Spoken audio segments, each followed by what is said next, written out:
नमस्कार दोस्तों, स्वागत है आप सभी का द तरंगी के YouTube चैनल पे। मैं मयंक पारिक एक नई वीडियो के साथ आप सभी के लिए हाजिर हूं। आज की वीडियो में जो टॉपिक हम डिस्कस करेंगे वो आज के समय बहुत ही ज्यादा ट्रेंडिंग है। जितने भी लोग टीवी न्यूज चैनल देख रहे हैं उनको अधिकतर ये न्यूज दिख रही है कि दिल्ली में किसान एंटर होना चाहता है या एंटर हो रहा है, उनको रोका जा रहा है। कोविड के गाइडलाइन को फॉलो करने के लिए उन लोगों को दूर रखा जा रहा है या कुछ और भी रीजन हो सकते हैं जिसके बारे में बात की जाएगी। फार्म एक्ट 2020 जो कि अभी सितंबर में पास किया गया था, सितंबर के महीने में बात शुरू हुई और उसी महीने में सारा काम मतलब 15 दिन में ये लोकसभा से, फिर राज्यसभा से और उसके बाद राष्ट्रपति जी ने इस पर सिग्नेचर करे और ये बिल पास हो गया। और बिल पास होकर बन गया एक्ट, मतलब ये बन गया फार्म एक्ट 2020 जो नया एक्ट है जिसमें कुछ पुराने एक्ट का सुधार किया गया और कुछ नई चीज़ों को शामिल किया गया। अब ये जो चीज़ें हैं, जो नए कानून जो बने हैं, इस कानून का किसान विरोध कर रहा है। किसान को लगता है कि उसके आने वाले भविष्य की तरफ ये कहीं ना कहीं प्रश्न चिन्ह उठा देते हैं। उनको लगता है कि आने वाले समय में कहीं ना कहीं उनके भविष्य में उनके साथ इस वजह से खिलवाड़ हो सकता है, उनकी आय या उनकी खेती बाड़ी पर इस वजह से एक तरह से निशाना साधा जा रहा है। वो क्या रीज़न है उनके बारे में बात करने से पहले आपको पहले पता होना चाहिए कि प्रॉब्लम क्या है, प्रॉब्लम कहाँ से शुरू हुई है, मतलब कि वो एक्ट क्या है जो बनाए गए हैं जिसकी वजह से किसान सड़कों पर उतर आए और जवान और किसान देश का जो दो स्तंभ हैं वो आपस में एक दूसरे के सामने खड़े हैं क्योंकि उनकी मजबूरी है। एक को अपना हक चाहिए, एक को अपना कर्तव्य निभा रहा है। तो देखिए आज हम बताएंगे आपको कि बेसिकली किसान फार्म एक्ट जिसको बोला जा रहा है 2020 में, जिसमें कि 3 कानून बनाए गए हैं, वो कानून क्या है। पहले बात करें तो सितंबर में लोकसभा में इस कानून को बनाने के पीछे कार्रवाई शुरू होने लगी। हालांकि ये चीज़ें बहुत पहले से चली आ रही है, ऐसा नहीं है कि भाई सितंबर में शुरू हुआ है, चीज़ें बहुत पहले से चली आ रही है। इवन कांग्रेस सरकार में भी इस बारे में बात हुई है कि कहीं ना कहीं हम फार्म एक्ट को रिफाइन करें, उसको फिर से रीडिज़ाइन करके रिफॉर्म करके उसको सरकार लेके आना चाहती थी। लेकिन जिस प्रारूप में ये आया है उस चीज़ को किसान स्वीकार नहीं कर पा रहे हैं। तो स्टार्ट हुआ सितंबर में, ठीक है। फिर उसके बाद राज्यसभा में पहुंचा, वहाँ से अपोजिशन के अगेंस्ट, अपोजिशन चाह रहा था ये पास नहीं हो, उसके बावजूद भी वहाँ पर वॉइस वोटिंग कराकर इस चीज़ को कंफर्म कराया गया और वहाँ से पास करा दिया 20 सितंबर को। उसके बाद देश के राष्ट्रपति जी रामनाथ कोविंद ने इससे फाइनली 27 सितंबर को फाइनल किया और बिल बना दिया एक्ट में। एक्ट हो गया पारित। अब ये बन चुका है अधिनियम, मतलब विधेयक से शुरू हुआ और अधिनियम तक पहुंच गया। सितंबर से लेकर 27 सितंबर तक की सारी कहानी। लेकिन ये था क्या, वो नियम क्या थे, उसके बारे में बात कर लें। भाई नियम क्या है, भाई विचार आता है दिमाग में, नियम क्या चल रहे हैं। तो अधिनियम 2020 है क्या, पहला सवाल आता है। दूसरा आता है कि फार्म एक्ट 2020 में अधिनियम की संख्या कितनी है, कितने एक्ट पास। तो बात करते हैं सबसे पहला कानून जो बनाया गया है फार्म एक्ट के अंदर। फार्म एक्ट का पहला कानून जो है, जो सरकार ने बनाया है, वो है farmers produce trade and commerce, मतलब कि प्रमोशंस भी होगा और फैसिलिटेशन भी होगा। आपको एक तरह से ये मान लीजिए संभावनाएं मिलेगी और आपको साथ ही साथ प्रभावशील बाजार मिलेगा जहां पर आप जाकर अपने व्यापार को बढ़ा सकते हैं। आपके पास ऑप्शंस बढ़ जाएंगे। मतलब सरकार ने 2 चीज़ें बोली इसमें। अब उन चीज़ों की तरफ आने से पहले आपको बता दूं, सरकार अभी तक भारत सरकार के पास टोटल अगर बात करें टोटल तो 7,000 के लगभग मंडियां हैं। उन मंडियों में मिडल मैन होते हैं, मतलब जिसको हम बोलते हैं आड़तिये अपने द्वारा अपने पास जो मतलब धन संचय होता है, जो उनके पास बैलेंस होता है, उस बैलेंस के बेसिस पर, मतलब सरकार ऐसा नहीं है कि सरकार अगर माल खरीद रही है, आप मंडी में पहुंचे, आप किसान हैं, आप अपनी लागत अपनी उपज को लेके पहुंचे, उपज को लेके जब पहुंचे तो वहां पर जो भी आड़तिये होंगे वो आपसे माल खरीद लेते हैं। माल खरीदेंगे आपसे, फिर माल को रखेंगे, फिर माल को आगे बेच देते हैं। मतलब कि आप अपना माल डायरेक्ट कभी भी किसी भी वेंडर को, किसी बिजनेसमैन को या किसी फैक्ट्री को डायरेक्ट जाके नहीं बेच सकते। अगर फैक्ट्री को माल खरीदना है तो वो आड़तिये के पास आएगा और किसान को माल बेचना है तो वो भी आड़तिये के पास, मतलब आड़तिये एक तरह से मिडल मैन हो गया।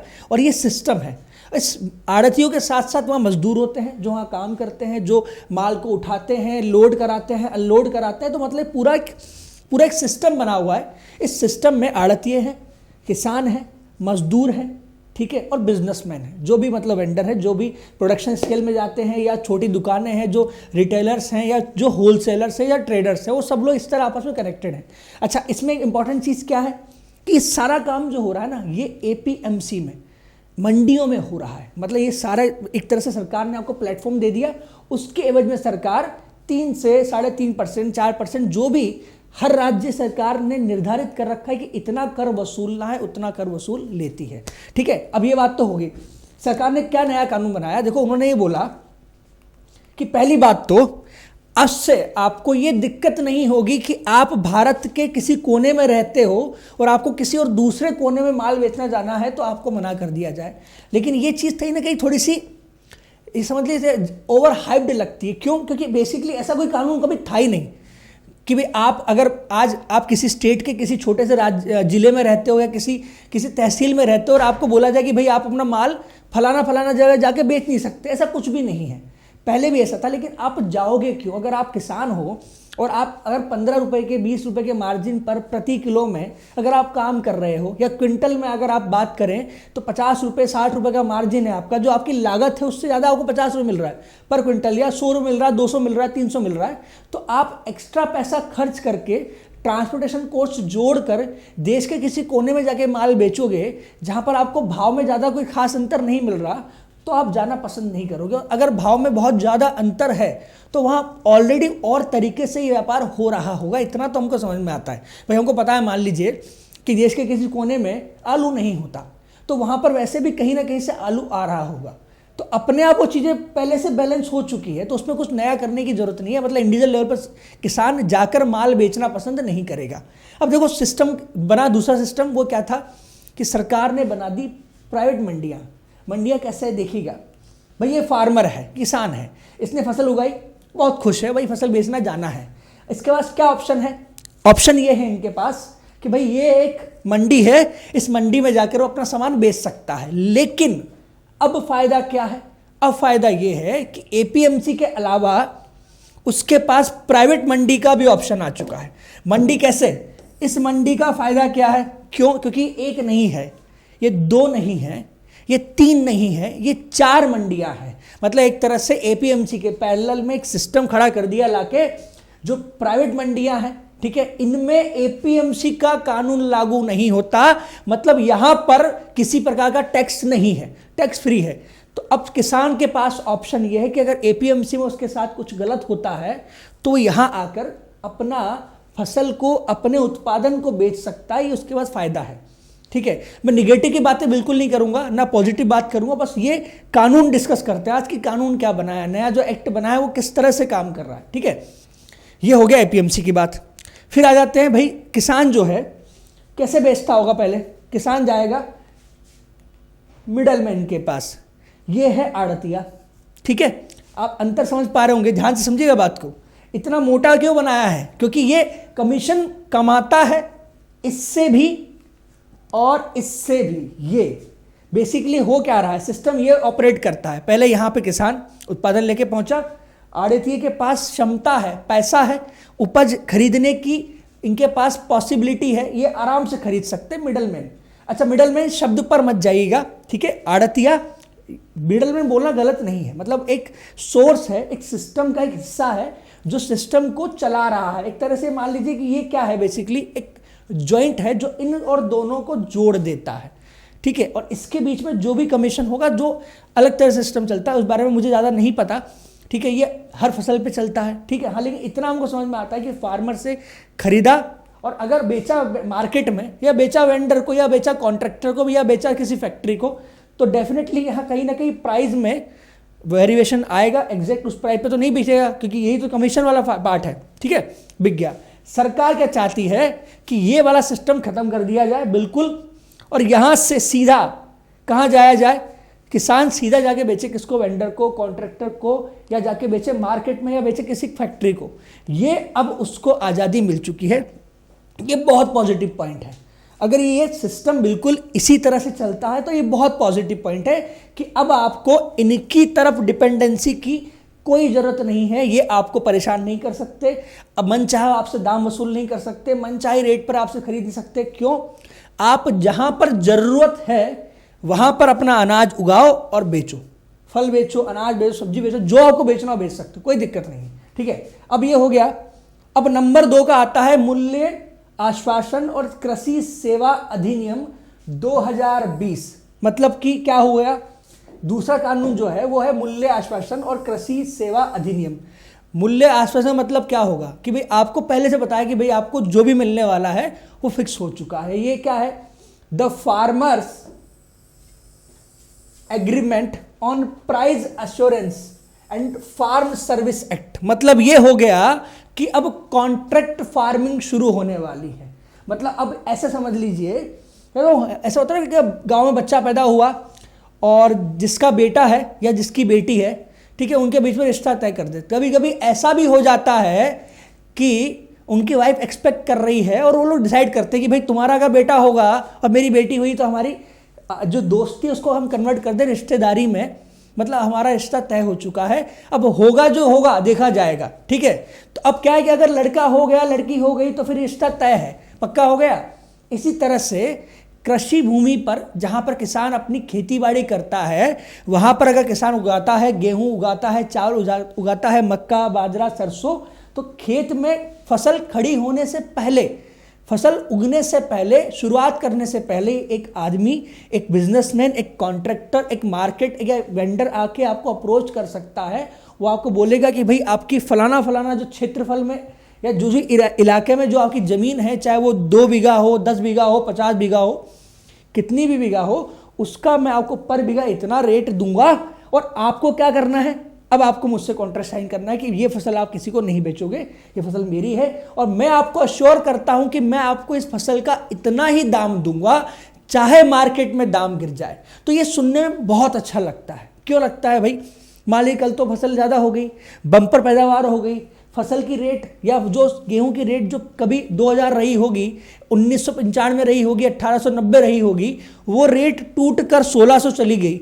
लेकिन क्योंकि फार्मर का कॉन्ट्रैक्ट जिसका बन चुका है ना, उसको 2000 रुपया ही मिलेगा। ये बात फार्मर्स हैं उनको प्राइस में एश्योरेंस दे देती है भाई कि भाई एश्योरिटी आ चुकी है कि इतना तो फिक्स हो चुका है। इससे फायदा क्या है, सशक्तिकरण, एम्पावरमेंट है। ठीक है, साथ में संरक्षण भी है। मतलब कि आने वाले समय मान लो अगर रेट गिर गई, अब रेट गिरने से ये तो नहीं हुआ कि खर्चा कम हो गया, पानी उतना ही लगा, खाद उतनी लगी, समय उतना लगा, मेहनत उतनी लगी, लेकिन अगर पैसा कम मिलेगा तो इससे नुकसान किसका हुआ, किसान का। अब फसल अच्छी हो गई, सुनने में अच्छा लगता है, लेकिन कहने के इसका नुकसान भी तो है कि फसल की बम्पर आवक हो गई तो आड़ोती ने बोला भैया हम तो भैया देखो फसल ज़्यादा आ रही है, अब इसकी डिमांड के हिसाब से देखा जाए तो इसकी सप्लाई ज़्यादा हो गई। तो जब डिमांड कम सप्लाई ज़्यादा हो जाएगी तो खरीदने वाला कौन होगा, तो या तो खराब होगा या खराब नहीं होगा तो सस्ते दाम पे खरीद लेंगे। तो यहाँ श्योरिटी आ जाती है कि भाई ऐसा है, कोई दिक्कत नहीं है। होगा क्या होगा, ये किसान ने बात करी किससे, वेंडर से, प्राइस फिक्स हो गई इससे पहले कि ये फसल उगा लेते हैं। इनके बीच में ये खेत है जहाँ पर इसने बोला कि भाई देखो ये खेत में जितना उगेगा ना इस साल या इस फसल में या सीजन में ये मेरा है। यहाँ दोनों में एश्योरिटी हो गई, बोला ठीक है भाई डन, बीच में हो गया एग्रीमेंट। इस एग्रीमेंट में जो लिखा होगा दोनों को मानना पड़ेगा। ठीक है, अच्छी बात है, इसका फायदा भी है। ठीक है, तो ये हो गया दूसरा नियम जिसमें कि आपको एश्योरिटी मिल रही है, फार्मर को एश्योरिटी मिल रही है कि भाई जो भी आप उगाओगे ना उसका आपको पूरा मिलने वाला है ना, और जो डिसाइड हुआ वो मिलने वाला। अब हो सकता है भाव ऊपर चला जाए, आपको उतना मिले जितना भी डिसाइड, क्योंकि एग्रीमेंट लिखा गया है ना, जो भी लिखा गया है वो दोनों पार्टी को, दोनों पक्षों को एक जैसा मानना पड़ेगा। ये दूसरा बिल, ये दूसरा कानून है जो पास हुआ है, जो दूसरा एक्ट बना है, वो नंबर 2 वाला एक्ट यही था। फिर आ जाता है द एसेंशियल कमोडिटीज, आवश्यकता की जरूरी चीजें जो सरकार ने निर्धारित कर रखी है कि भाई ये एसेंशियल कमोडिटीज में आता है। आपको एक चीज बता दूं, अप्रैल के बाद सरकार ने एसेंशियल कमोडिटीज में सैनिटाइजर और मास्क को इंक्लूड कर लिया है। मतलब अगर आप दुकानदार हैं और आप आवश्यकता से अधिक सैनिटाइजर और मास्क का संचय करते हैं, जमाबंदी करते हैं, तो आप पर एसेंशियल कमोडिटीज को स्टोर करने के खिलाफ केस किया जा सकता है। मतलब अब मास्क और सैनिटाइजर को इस कैटेगरी में डाल दिया गया है। पॉइंट क्या है, आवश्यक वस्तु जो भी है उसमें संशोधन किया गया है। सरकार ने क्या किया, सरकार ने एसेंशियल कमोडिटीज के सेक्शन 2A में, जहां पर एसेंशियल कमोडिटीज में जो भी चीजें आती है, चाहे वो गेहूं हो, चाहे वो चावल हो, चाहे वो तेल के बीज हो, चाहे वो कपास हो, चाहे वो ड्रग्स हो, इन सबको जिनको लिया जाता है उसमें से कुछ चीजें बाहर निकाल दी है। बाहर क्या निकाल दिया है? आलू, प्याज, तेल और तेल के बीज, मतलब जिससे तेल निकल रहा है वो सबको बाहर निकाल के रख दिया है। इसका नुकसान, इसका फायदा दोनों है। फायदा क्या है कि जहां पर छोटे प्लेयर, मतलब जो छोटे व्यापारी हैं, अपनी लिमिट से ज़्यादा खरीद के रख नहीं पाते, उनका स्टोरेज नहीं है, तो ऐसे में जो किसान का जो फसल है वो खराब होगी तो वो खरीद नहीं रहे क्योंकि कोई स्टोरेज नहीं है। तो अब क्या होगा, जो बड़े प्लेयर मार्केट में आएंगे, उनके पास क्षमता है, उनके पास स्टोरेज है, वो खरीद के रख लेंगे, स्टोर भी करेंगे। तो जब ज़रूरत होगी, जब मार्केट में सप्लाई कम हो जाएगी तो बेचना शुरू कर देंगे। एक चीज़ और भी है, अगर मान लीजिए मार्केट में ज़रूरत है लेकिन किसने पूरा खरीद के रख लिया पहले से और वो इंतजार कर रहा है इस बात का कि भाव बढ़ने दो या मार्केट से एकदम खत्म होने दो, फिर मैं एकदम से अपना पिटारा खोलूंगा और फिर इसके बाद अकेला पे मैं ही बचा, बस कौन क्या कर लेगा, आलू मेरा, प्याज मेरा, जो भी आइटम आप स्टोर कर रहे हो जो भी है, ठीक है। तो ये दोनों चीज़ें एक तरह से भविष्य की आशंकाएं हैं और भविष्य की आशाएं हैं। आशाओं पे खड़े उतरते हैं तो बहुत अच्छी बात है, अगर आशंकाओं के साथ चलें तो कहीं ना कहीं डर आ जाता है। इसी वजह से लोग थोड़े से डरे हुए हैं शायद इस कानून को लेकर। तो पॉइंट क्या है, ये एक्ट 1955 में 1955 में पहले बना था। इस एक्ट में बदलाव किया है, रिफॉर्मेशन लाया गया है।